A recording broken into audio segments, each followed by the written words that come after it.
Disiarkan langsung dari Kementerian Kesehatan Republik Indonesia, Radio Kesehatan untuk Indonesia yang lebih sehat. Selamat pagi, Sobat Sehat. Kita sudah masuk di jam 9 pagi dan waktunya kita masuk ke sesi talk show Keluarga Sehat. Sobat Sehat, seperti yang kita ketahui bahwa penyakit Parkinson adalah penyakit pada sistem saraf yang bisa mengganggu kemampuan tubuh dalam mengontrol gerakan dan keseimbangan. Masalah kesehatan ini tidak dapat disembuhkan sepenuhnya, namun dengan penanganan yang tepat dapat membantu mengurangi gejala dan juga membantu pasien menjalani aktivitas sehari-hari secara mandiri.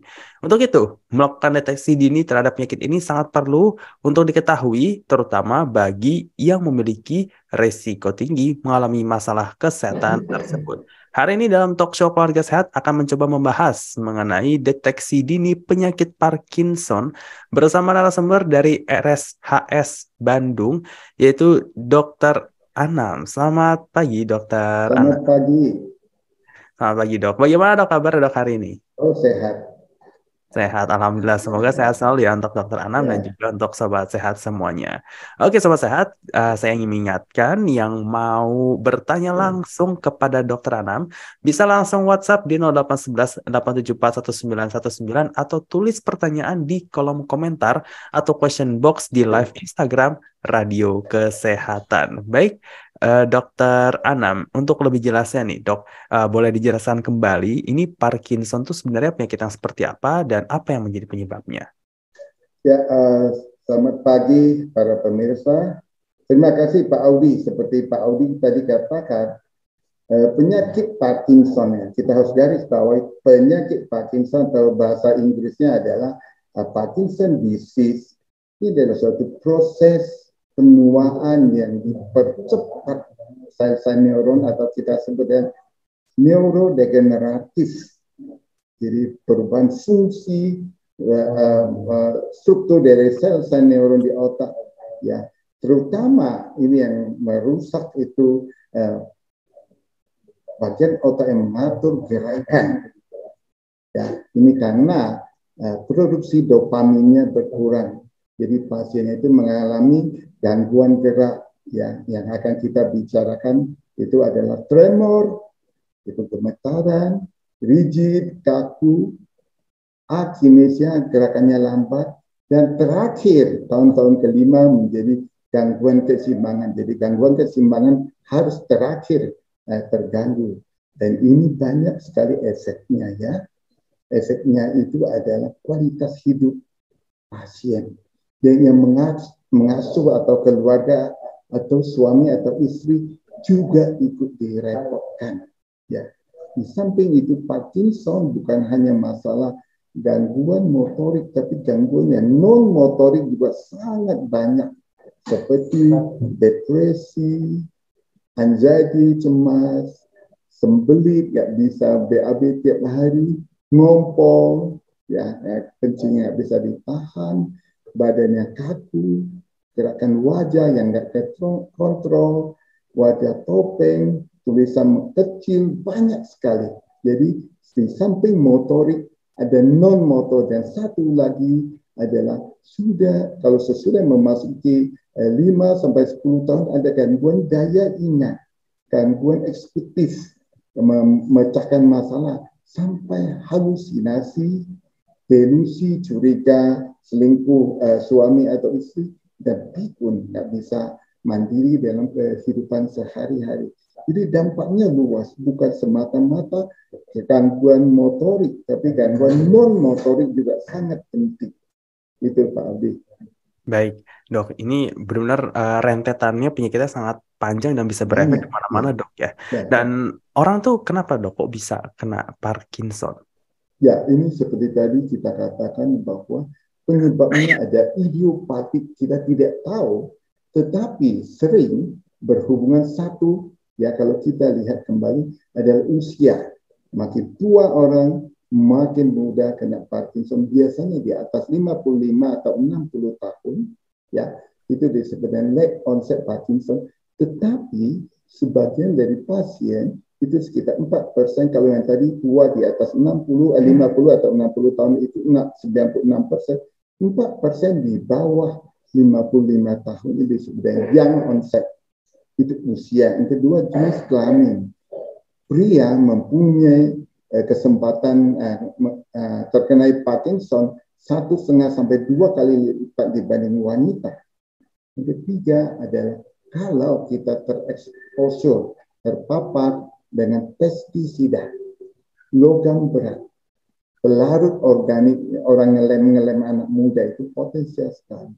Yang terakhir adalah penyakit penyerta yang lain yang tidak diobati seperti kencing manis, hipertensi, ya, gangguan jantung. Kalau stroke juga bisa membuat gejala mirip Parkinson, tapi bukan penyakit Parkinson, tapi itu sindrom atau gejala Parkinson. Banyak.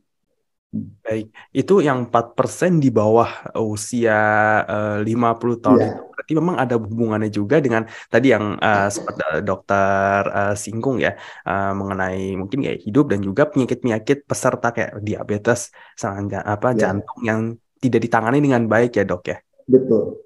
Dan itu biasanya kalau yang tidak ada hubungan dengan jantung, diabetes itu faktor genetik. Kesannya memang menarik. Ya, kalau kita memiliki seseorang kakak atau adik ya yang memiliki Parkinson di bawah 60 tahun atau orang tua kita yang kena Parkinson dan di bawah 60 tahun kena, kita 2 kali lipat kan dibanding orang yang tidak mempunyai hubungan famili. Jadi faktor genetik juga berpengaruh. Gitu ya. Tadi dokter sempat mention soal salah satu penyebabnya adalah terpapar pestisida. Nah ini apakah bisa terpapar pestisida dari mungkin sayuran dan buah yang tidak dicuci dengan bersih, dok?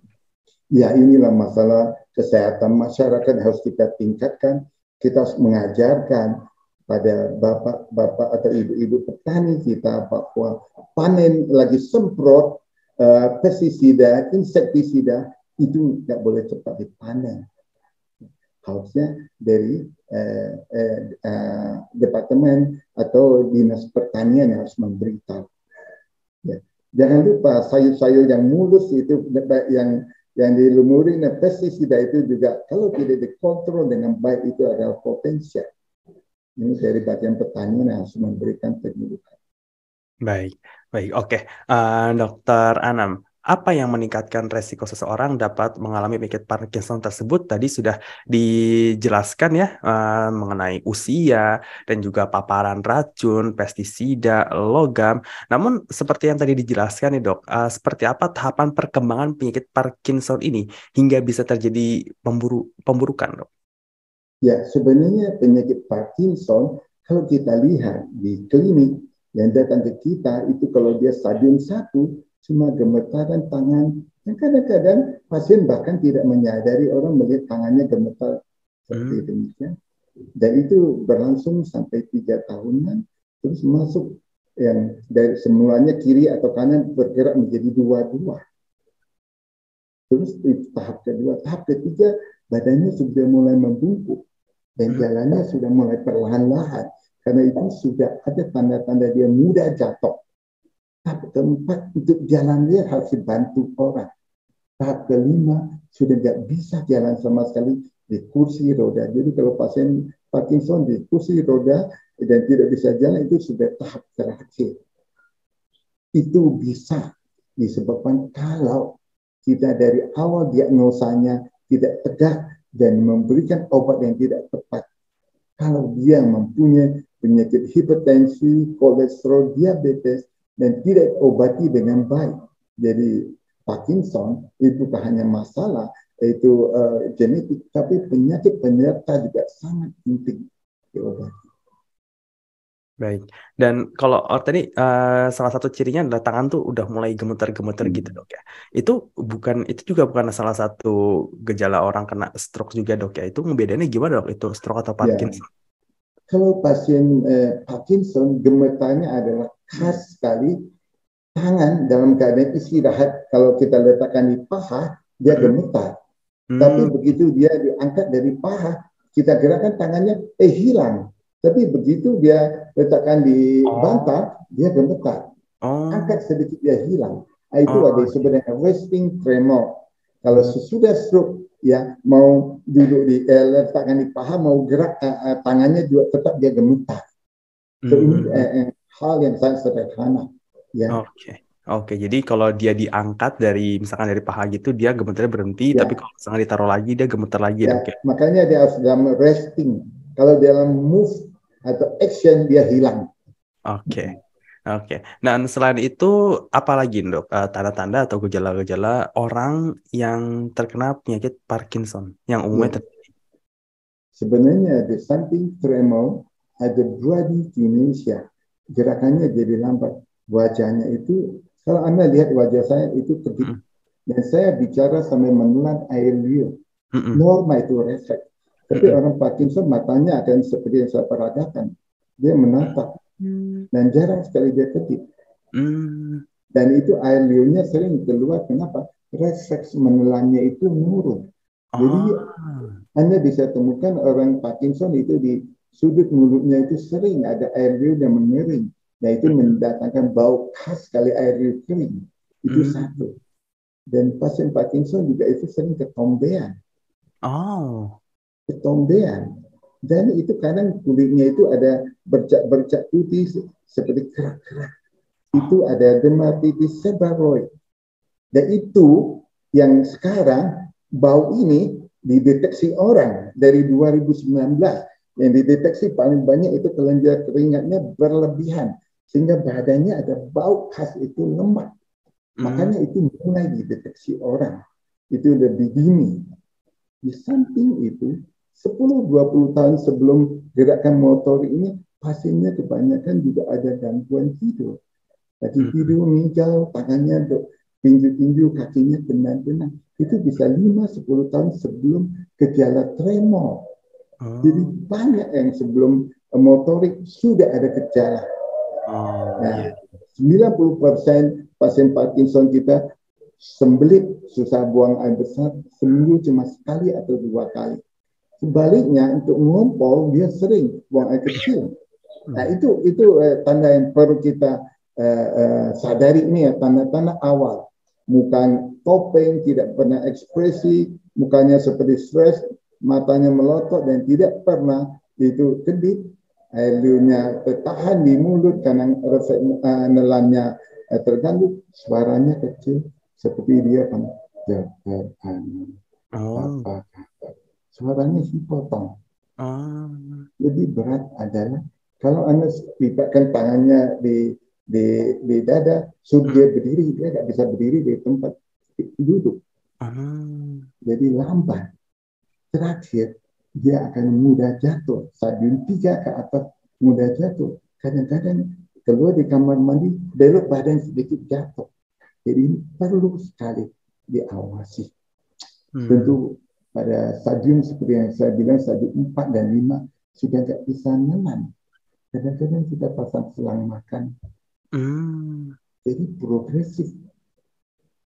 Gitu, oke. Wow, ini berarti memang nyerempet ke segala fungsi fisik lainnya, Dok ya, dan itu bisa yang mempengaruhi laki-laki ya. penyakit-penyakit baru. Laki-laki itu yang muda itu sampai impoten. Jarang sekali orang tidak mengeluh. Biasanya kalau pasien itu langsung ke dokter sampai berbisik-bisik, dokter, saya mengalami kesulitan untuk ereksi. Nah itu sebenarnya kalau dikenali gini itu obat semua sangat membantu. Jadi perlu sebuah keterbukaan antara dokter dan pasien. Jadi sebagai dokter tidak berusaha menjalin hubungan yang baik supaya dia tidak ragu-ragu mengeluhkan apa yang menjadi masalah bagi dia.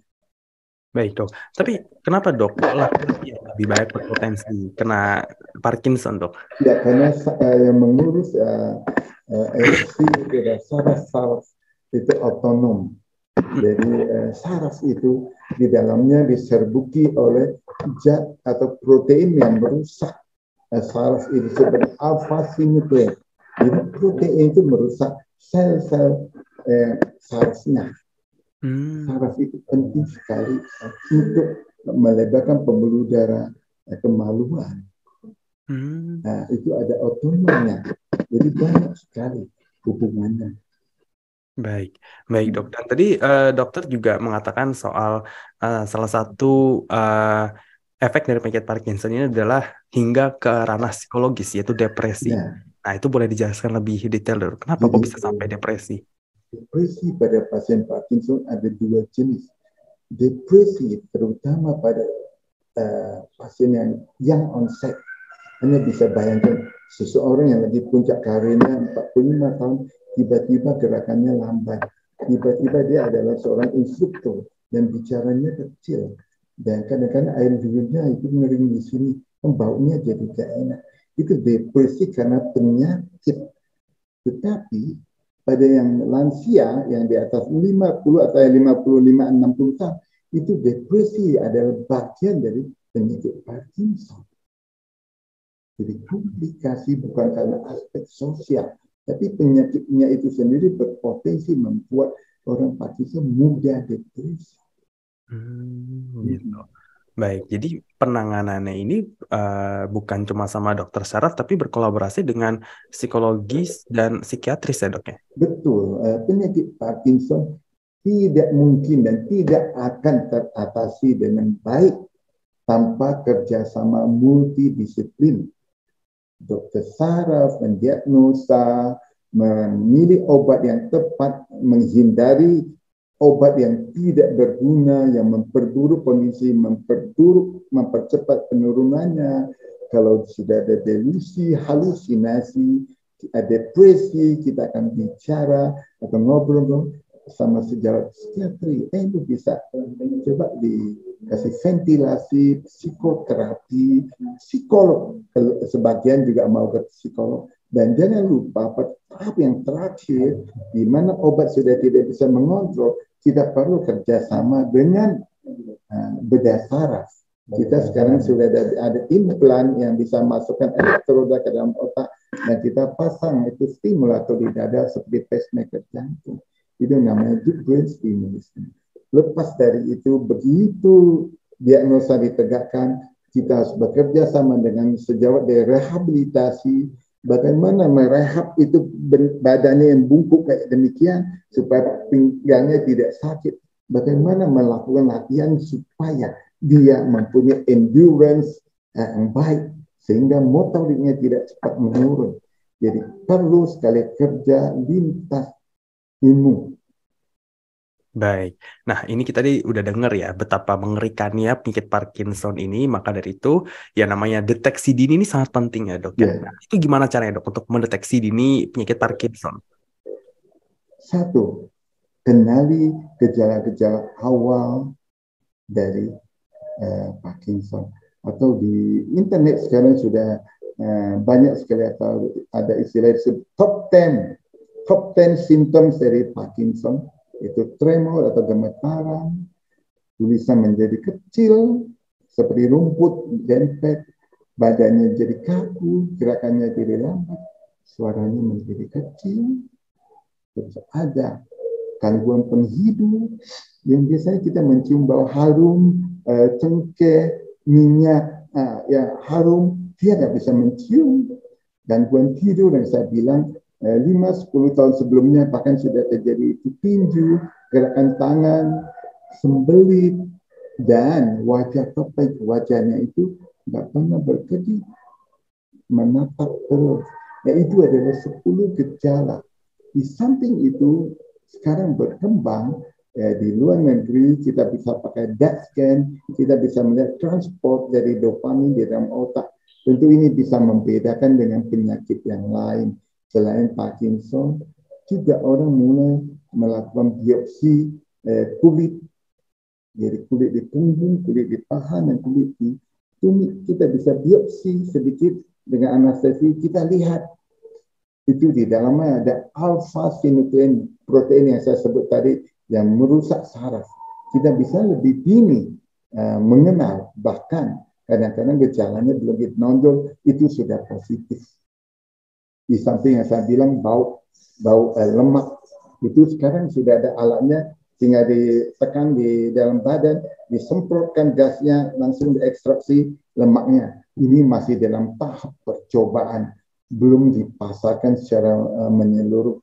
Tetapi kembali diagnosa yang paling pasti dan saatnya memberikan obat adalah berdasarkan klinis, tremor, rigid, kaku, akinesia, dan gangguan keseimbangan oleh seorang dokter saraf. Baik dok, jadi memang benar-benar deteksi sedini mungkin ini bisa mencegah untuk ke stadium yang lebih parah ya dok ya. Ya, Dan selain itu tadi kan udah disebutin tuh apa namanya penyakit Parkinson ini dapat dideteksi melalui bau atau aroma tubuh nih. Nah, selain itu para ilmuwan juga disebut telah menemukan tes kulit yang mampu mendeteksi penyakit ya, Parkinson ya. Itu ngeliat informasi itu bagaimana dok? ya. Ini sebenarnya deteksi bau itu karena di permukaan kulit orang Parkinson itu kelenjar lemaknya lebih aktif. Kelenjar lemak kita sebut dengan sebas ya, dan dia mengeluarkan asam-asam lemak di kulit yang kalau orangnya peka cukup itu bisa dideteksi, dan dia keadaannya lebih pekat dibanding orang yang bukan Parkinson. Saya bilang itu sekarang sudah mulai dilakukan pengukuran yang praktis, itu produksi dari China, dia pakai INOS, electric nose, itu hidung. Dia semprot dan dia langsung ekstrak itu berapa kadarnya. Ini belum distandarisasi internasional, tetapi ini mulai dipakai. Yang kedua ada biopsi, saya bilang si kulit itu dalamnya ada sel saraf. Kalau dia ada Parkinson, ada alpha-synuclein pathway. Alpha-synuclein yang merusak, yang menumpuk di saraf, yang merusak kerja sarafnya, dan itu bisa dilihat di kulit. Itu mungkin lebih dini. Ini tentu dalam masih tahap penelitian. Bagaimana menerapkannya dalam klinis ini butuh beberapa tahun lagi. Yaitu kemajuan yang saya kira perlu dihargai. Baik, baik. Nah, ini tadi juga udah disebutin juga ya perubahan di tulisan tangan ya Ya, untuk sebagai salah satu cara untuk mendeteksi penyakit Parkinson. Jadi perubahannya ini seperti apa, dok? jadi kalau kita menulis kita bisa cepat dan tangan kita gerak. Tapi orang Parkinson tulisan gini, dan jarang sekali dia gerak, sehingga tulisannya menjadi kecil dan dempet seperti rumput. Kadang-kadang nggak bisa baca.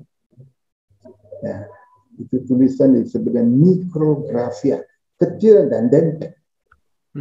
Jadi kecil dan dempet ya. Intinya Ya, pasti kelihatan dari tulisan orang itu pada saat lagi normal gitu, dok ya. ya. Dan Nah, kita bandingkan sebelum dia kena Parkinson, sudah Parkinson, itu jauh sekali selisihnya. gitu. Oke, jadi itu bisa dilihat ya, dan sobat saya salah satu cara untuk mendeteksi Parkinson adalah melihat tulisan tangan dari seseorang. Nah, Ya, tadi kita ngebahas seputar penyakit Parkinson ya, gejalanya dan juga bahayanya. Nah, gimana nih dok untuk cara pencegahannya? ya. Sampai sekarang kita tidak ada tindakan pencegahan khusus Parkinson. Tetapi yang penting adalah kalau kita belum kena penyakit Parkinson, harusnya kita menghindari paparan pestisida yang berlebihan yang tidak terkontrol dengan baik. Masalah usia, jenis kelamin nggak bisa kita rubah. Tetapi saya selalu mengingatkan pada pasien Parkinson, walaupun kita tidak bisa menyembuhkan, tetapi kalau dia mau meminum obat yang tepat, dosis yang tepat, waktu yang tepat, dia bisa mengurangi progresivitas atau perburukannya dengan baik. Yang ketiga adalah obati penyakit penyerta yang ada pada orang tua. Misalnya, diabetes, kencing manis, kolesterol, semua dikontrol dengan baik. Dan satu lagi, ini penemuan baru 5-10 tahun yang lalu, dikatakan bahwa perjalanan penyakit Parkinson bisa diubah, diperlambat perburukannya kalau dia begitu diagnosa Parkinson, dia melakukan exercise, yaitu meregang otot, aerobik, cukup 30 menit ya, seminggu 2 atau 3 kali ya, dia bisa mempertahankan kondisi motoriknya. Banyak sekali olahraga yang bisa dia ikuti, tapi yang penting apakah dia senang dan bisa ikuti, seperti yoga, tai chi, naik sepeda, mengangkat barbel untuk membangun otot supaya tidak mudah jatuh dan keseimbangannya. Nah, kalau jatuh mudah pegangan dengan baik, menari, ya, dan banyak sekali olahraga yang lain.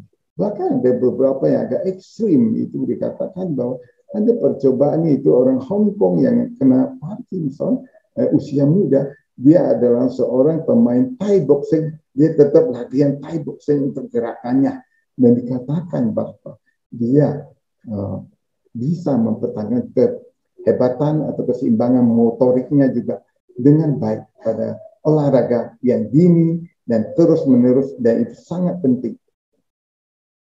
Baik, jadi olahraga itu sangat penting ya, Sobat Sehat, dalam salah satu pencegahan terkena penyakit Parkinson. Tapi kalau sudah memiliki salah satu tanda atau gejala Parkinson itu, kapan sebaiknya melakukan pemeriksaan ke dokter? Saya kira tidak ada salahnya, apalagi di era BPJS ini. Tidak ada alasan kalau Anda curiga diri Anda 10 gejala itu, salah satu apalagi 2, bawalah ke puskesmas, beritahu dia bahwa dia mencurigai dirinya mengalami atau keluarga mengalami Parkinson, dan ambil rujukan. Di Hasan Sadikin rujukan referral yang tertinggi di Jawa Barat, kita sudah ready untuk mendiagnosa Parkinson. Kita sudah ada tim rehabilitasi, ada kerjasama dengan bagian psikiatri, dan banyak sekali. Kita sudah dalam satu atap di rumah sakit sudah lengkap semua. Begitu dia ada gangguan kognisi, kita sudah ada klinik memori dan sudah ada obat. Jadi nggak perlu dia beli sendiri. Alangkah baiknya dideteksi di ini, begitu ada 2 dari 10 atau 1 dari 10, ragu-ragu ya, tanya kepada kita, konsultasi kepada kita. Baik, Dok. Nah, untuk mendiagnosis penyakit Parkinson ini bagaimana, Dok, untuk memastikan ini metode pemeriksaan? Ya, ini membutuhkan sekali suatu skill, keterampilan klinik, yaitu kita mulai dari melihat apakah ada bradykinesia, gerakan yang lambat, ya, dari kedip mata, dari gerakan tangan, dari menyuruh dia ganti-ganti tangan, mengobservasi bagaimana dia jalan, apakah tangannya tidak diayun dengan bradykinesia atau tidak, berputar, dan tes menarik keseimbangannya terganggu, atau dengan detail pemeriksaan kita bisa sampai pada diagnosa yang tepat. Tentu kalau kita curiga dia ada stroke, kita bisa lakukan sebuah CT scan. Kita curiga ada suatu tumor dan lain-lain, kita bisa lakukan CT scan maupun MRI, dan itu semua sudah ready sebenarnya di rumah sakit, apalagi di rumah sakit yang tersier yang di seperti Hasan tadi, ini sudah lengkap dan tidak akan ada masalah diagnosis. Seperti yang saya katakan, sekarang orang mengembangkan lagi itu masalah lemak atau bau di punggung atau biopsi kulit seperti Pak Audi katakan, itu sudah mulai dalam penelitian. Baik, Dok. Dan kemudian penanganan dan pengobatan penyakit Parkinson ini bagaimana, Dok? Apakah menyesuaikan dengan stadiumnya atau ada terapi-terapi khusus? Ya, betul. Saya kira ada 4 golongan obat yang masyarakat perlu tahu. Yang drug of choice atau obat pilihan adalah levodopa. Seperti saya katakan tadi, kekurangan dopamin kita substitusi dengan dopamin. Jadi preparat levodopa adalah bahan dasar untuk dihancurkan di badan untuk menjadi dopamin. Itu adalah obat yang terutama dan sudah 60 tahun beredar. Yang kedua adalah pada kelompok yang usia muda di bawah 50 tahun atau kita bisa mencoba dengan dopamin agonis, obat-obat yang mirip dengan dopamin. Kerjanya tidak sebagus dopamin, tetapi dia bisa kita pakai dalam 2-3 tahun, yang akhirnya akan memakai dopamin. Pada usia yang muda, ya, tremor mungkin bisa dipakai golongan-golongan antikolinergik. Kalau sudah 3-5 tahun berlangsung, begitu dulunya pakai 2 kali 1 tablet levodopa sudah baik, sekarang 4 kali 1 masih belum begitu memadai, kita bisa tambahkan itu obat-obat seperti dopamin agonis maupun MAOI inhibitor. Jadi golongan obatnya sudah lengkap dan ada di rumah sakit. Itu satu. Kalau obat itu bisa ngontrol itu sekitar 5 sampai 7 tahun relatif cukup baik. Kalau dia sudah muncul gejala berlebihan di dyskinesia atau efek obatnya cuma sedikit saja turun lagi, dan begitu kita naikkan dosis obat dia gerakan berlebihan, begitu kita turunkan dosis obat dia kaku, itu namanya off. Kalau itu dyskinesia, kondisi demikian itu mungkin kita bisa menganjurkan pasien lakukan operasi. Ada 2 teknik operasi yang sangat populer. Baik, oke, sobat saya dan juga Dokter Anam, ini menarik sekali pembicaraan kita mengenai Parkinson. Dan setelah ini saya akan membacakan pertanyaan-pertanyaan dari sobat sehat yang sudah masuk di Instagram Live ataupun di WhatsApp. Namun setelah pesan-pesan sehat berikut ini, jadi tetap bersama saya di Talk Show Keluarga Sehat. Radio Kesehatan untuk Indonesia yang lebih sehat. Kembali dalam Talk Show Keluarga Sehat dan masih membahas mengenai deteksi dini penyakit Parkinson bersama dengan Dr. Anam dari RSHS Bandung. Nah, sebelum masuk ke pertanyaan Sobat Sehat nih, ini pertanyaan terakhir dari saya, Dok. Bila telah terdiagnosis penyakit Parkinson, apa saja perubahan gaya hidup atau pengobatan rumahan yang dapat membantu mengatasi penyakit ini?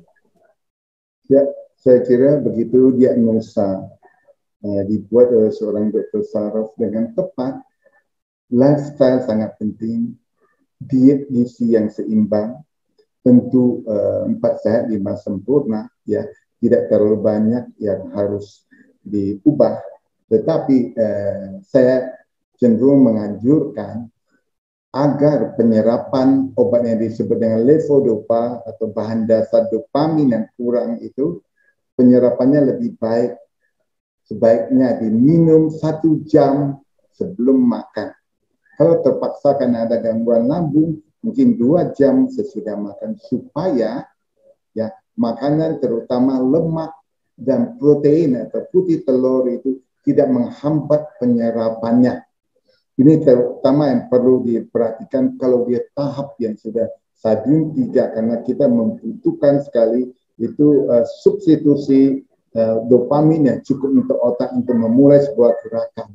Yang kedua, seperti saya katakan, itu lifestyle yang lain adalah olahraga yang teratur, berdiri, mungkin olahraga aerobik maupun peregangan. Yang ketiga adalah meminum obat Parkinson ataupun obat hipertensi, kolesterol, diabetes, atau pencegahan stroke itu dengan teratur. Dengan demikian tidak terjadi perburukan yang berlebihan. Ya, itu yang saya pesankan. Konsultasi ke dokter sebulan sekali sesuai dengan jatah BPJS atau ketersediaan dokter setempat. Dan itu sangat membantu sekali. Baik, Dokter Anam. Kita masuk ke sesi Q&A dengan Sobat Sehat. Ada pertanyaan pertama nih dari Fisda. Selamat pagi dokter, punten bertanya, apakah penderita Parkinson harus konsumsi obat seumur hidup atau bisa lepas konsumsi obat, dokter? Hatur nuhun. Ya, kalau kita temukan pasien Parkinson dengan tahap yang sangat dini ataupun yang satu hanya sedikit tremor dan dia orangnya tidak terganggu dengan tremor, ya, atau sedikit perlambatan gerakan, ini tidak membutuhkan obat. Kalau seandainya mau pakai obat, pakai yang ringan, golongan MAO-B inhibitor. Saya kira itu pilihan obat akan disarankan oleh dokter saraf yang mahir dalam hal ini. Ya, kalau dia sudah menganjak pada stadium Hunea, sudah kiri dan kanan mulai ada terganggu, kita menyarankan pasien memakai obat, terutama golongan levodopa, dan minumlah teratur. Begitu kita tidak minum, badannya akan menjadi kaku. Dan kalau sejauh para pemirsa, kalau sudah minum itu obat, nggak boleh dihentikan mendadak. Kalau begitu hentikan mendadak, malah badannya jadi kaku dan kadang-kadang sampai berbahaya. Jadi ya, kita membutuhkan obat sampai akhir dari stadium 4 sampai stadium 5. Baik dok. Kemudian pertanyaan kedua dari Muhana Rizahra. Selamat pagi dokter, keluarga saya ada yang memiliki Parkinson.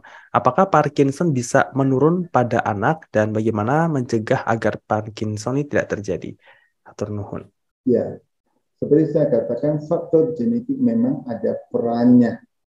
Berapa mutasi genetik itu berhubungan dengan pola pewarisan. Kalau seperti saya katakan, kalau kita mempunyai kakak beradik atau orang tua yang mempunyai gejala Parkinson, apalagi gejala Parkinson yang muncul sebelum 55 tahun, itu kan kita untuk mendapatkannya adalah 2 kali lebih tinggi dibanding orang yang tidak mempunyai saudara, kakak beradik, ataupun orang tua yang tidak mempunyai Parkinson. Itu bukan berarti bahwa orang tua kita Parkinson, kita akan Parkinson, itu ada pandangan yang salah. Bukan. Karena Parkinson itu melibatkan banyak sekali gen-gen dan kadang sporadik. Tetapi kans kita dibanding orang yang tidak mempunyai keluarga atau saudara yang tidak kena Parkinson itu 2 kali lipat. Tapi kita belum tentu kena dalam hidup ini Parkinson. Baik. Kemudian pertanyaan selanjutnya dari Uca RHF. Selamat pagi dokter, apa sajakah yang wajib diketahui oleh caregiver pasien Parkinson? Karena ini penyakit seumur hidup tentunya berat juga untuk caregiver. Satu yang saya sarankan pada caregiver adalah ikuti perjalanan penyakit Parkinson, mengerti dengan perjalanan penyakit Parkinson. Di dalam 3 tahun pertama itu dengan sedikit obat saja responnya sangat baik, kualitas hidup pasiennya tidak terlalu terganggu. Tapi begitu masuk tahun ke-3 sampai tahun ke-5 itu sudah ada wearing off, artinya adalah dulunya obat mempan sekarang sudah mulai kurang mempan, membutuhkan dosis yang lebih tinggi. Tahun ke-6 sampai tahun ke-7 sudah mulai ada gangguan gerakan, kadang-kadang kita naikkan dosis obat, badannya bergerak-gerak berlebihan. Saat itu Anda perlu konsultasi kembali ke dokternya untuk mengatur obat. Dan sesudah masuk 8 tahun sampai 10 tahun, sekian puluh % dari pasien Parkinson itu mengalami kepikunan. Dan itu kalau dideteksi dini, itu bisa kita berikan obat untuk memperbaiki gejalanya. Jadi kembali, inti yang paling utama yang harus ingat dari keluarga adalah monitoring perubahannya. Konsultasikan ke dokter supaya dokter bisa menganjurkan suatu tindakan yang lebih konkret, yang lebih nyata. Di samping itu, fisioterapi dan lain-lain rehabilitasi sangat penting. Baik, dokter. Oke, pertanyaan selanjutnya nih datang dari Rina.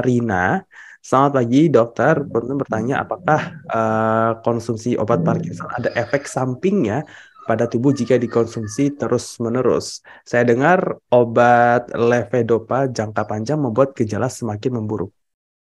Ya. Saya kira itu suatu pandangan yang dulu juga kita anut. Levodopa toxicity namanya. Itu kita anut 30 tahun sebelum ini. Dan 5 tahun terakhir ternyata bahwa penelitian itu yang bareng antara di Italia dan di Ghana, ada suatu penelitian dikatakan bahwa orang Italia pada usia dan pendidikan sama, derajat Parkinson yang sama, yang mendapat obat levodopa, kualitas hidupnya lebih baik, komplikasinya tidak lebih banyak dibanding orang Afrika di Ghana yang usianya, pendidikan dan waktu yang sama, yang tidak terdiagnosa karena kurang ahli saraf dan tidak memakai obat dalam 5 tahun. Ternyata kualitas hidupnya lebih jelek yang tidak memakai obat. Dengan demikian kita bisa simpulkan bahwa menunda pemakaian levodopa karena alasan membuat bersifat racun atau memperburuk kondisi itu adalah tidak benar. Hanya yang saya ingatkan adalah satu, dokter ataupun ahli saraf dianjurkan memakai levodopa dengan teliti, dengan bijaksana. Ya. Baik, Dok. Kemudian pertanyaan dari Hafiz Hadi. Selamat pagi, dokter. Punten bertanya, apakah Parkinson dapat terjadi pada anak-anak? Ya, ini yang kita sebut dengan suatu juvenile Parkinsonism. Juvenile Parkinson disease itu penyakit Parkinson yang muncul sebelum 14 tahun. Kita di Bandung, kita pernah ke Sukabumi Selatan, kita temukan satu keluarga yang ada perkawinan darah yang dekat antara suami dan istri, dan dari 9 orang anak, 7 anaknya mengalami Parkinson pada usia 5 sampai 9 tahun. Ya, biasanya itu kita sebut dengan juvenile Parkinsonism, dan biasanya ditemukan pada keluarga yang mempunyai perkawinan yang dengan hubungan keluarga yang dekat. Ya. Baik, Dokter Ana. Pertanyaan selanjutnya dari Alexander.Gidi. Selamat pagi, dokter. Izin bertanya untuk deteksi dini Parkinson di era BPJS, apa yang bisa kita lakukan apabila kita tidak diberikan surat rujukan untuk pemeriksaan lebih lanjut di puskesmas atau rumah sakit asal? Ya, beritahu dokter puskesmasnya bahwa Anda mau periksa diri Anda karena Anda mencurigai diri Anda mendapati satu atau lebih dari satu gejala top 10 symptoms dari Parkinson, yaitu tremor, tulisan yang kecil, gerakan yang lamban, suara yang kecil, gangguan penghidup, gangguan tidur yang sudah lama, sembelit, wajah topeng, dan lain-lain. Itu seorang dokter harusnya mulai sadar bahwa itu kemungkinan adalah Parkinson. Alangkah baiknya dokter yang bersangkutan merujuknya ke rumah sakit tingkat 2 yang ada dokter spesialis sarafnya.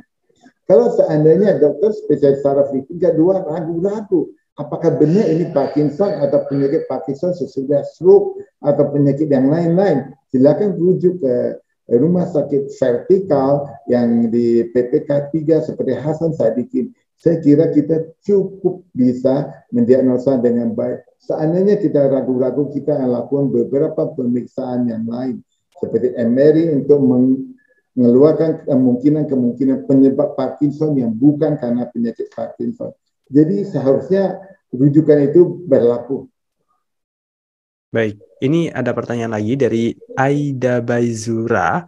Selamat pagi, dokter. Izin bertanya, tetangga saya sudah terdiagnosa Parkinson sejak 5 tahun lalu. 2 minggu ini beliau sering berhalusinasi. Apakah ada hubungannya dengan halusinasi dan Parkinson? Ya, jadi pasien Parkinson disease atau penyakit Parkinson yang murni mengalami halusinasi dan delusi, curiga suami atau ada orang lain yang mau mencelakai dia atau suami selingkuh atau istri selingkuh, itu biasanya muncul pada tahap akhir, itu stadium 3 dan 4. Itu bisa ditemukan delusi, kecurigaan, halusinasi, penglihatan, melihat orang mengintip di jendela, kucing di bawah meja, dan orang mengawasi dia. Itu bisa terjadi pada stadium lanjut. Namun demikian saya pesankan, kalau sejawat para pemirsa memakai obat Parkinson dan beberapa obat cenderung menimbulkan halusinasi, apalagi diberikan pada usia tua di atas 60 tahun, mungkin itu perlu dikonsultasikan kembali ke dokter saraf Anda. Beberapa obat seperti antikolinergik seperti trihexyphenidyl itu bisa membangkitkan gejala delusi, halusinasi. Ya, konsultasi ke dokter saraf Anda. Baik, terima kasih Dokter Anam atas jawaban dari pertanyaan-pertanyaan Sobat Sehat, dan kita sudah masuk ke penghujung talk show Keluarga Sehat. Sebelum kita tutup talk show pada pagi hari ini, boleh Dokter Anam untuk memberikan pesan-pesan sehat kepada Sobat Sehat yang mendengarkan. Ya, terima kasih para pemirsa sudah mengikuti acara kita. Ada pesan yang saya selalu ingatkan pada para pemirsa bahwa alangkah baik kita mulai mendeteksi dini pasien itu, ya.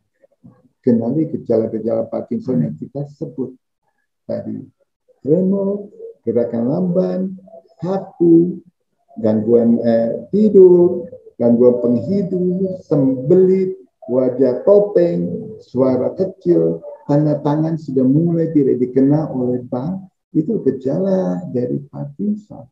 Untuk mencegahnya, tentu kita yang belum kena, sebaiknya hindari paparan dari pestisida, insektisida, olahraga teratur walaupun kena Parkinson supaya perburukannya tidak terlalu cepat.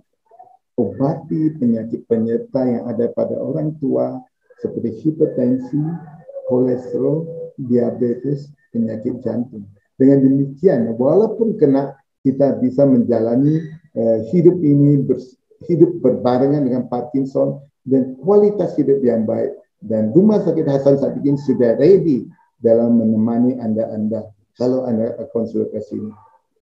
Baik, terima kasih Dokter Anam atas pesan sehatnya. Intinya adalah mendeteksi dini ini sangat penting ya, sobat sehat, serta hindari zat-zat seperti pestisida. Maka kalau misalkan beli sayur dan buah mungkin harus dicuci benar-benar sampai bersih hingga tidak ada pestisidanya. Dan juga berolahraga ya, meskipun sudah terkena Parkinson, tapi berolahraga itu tetap penting ya untuk melatih saraf agar tetap terbiasa ya bergerak. Baik, Sobat Sehat dan juga Dokter Anam, saya ingin mengucapkan terima kasih kepada Dokter Anam yang sudah hadir pada pagi hari ini meluangkan waktunya bersama kami di Talk Show Keluarga Sehat. Semoga sehat selalu Dokter Anam dan selamat menjalankan aktivitasnya kembali ya Dok. Terima kasih Pak Audi, terima kasih para pemirsa semua. Baik, Sobat Sehat, demikian Talk Show Keluarga Sehat pada pagi hari ini. Semoga informasi yang diberikan dapat bermanfaat dan terus jaga kesehatan dengan menerapkan pola hidup bersih dan sehat. Akhir kata, saya dan Dr. Anam pamit undur diri dulu dan saya ucapkan salam sehat.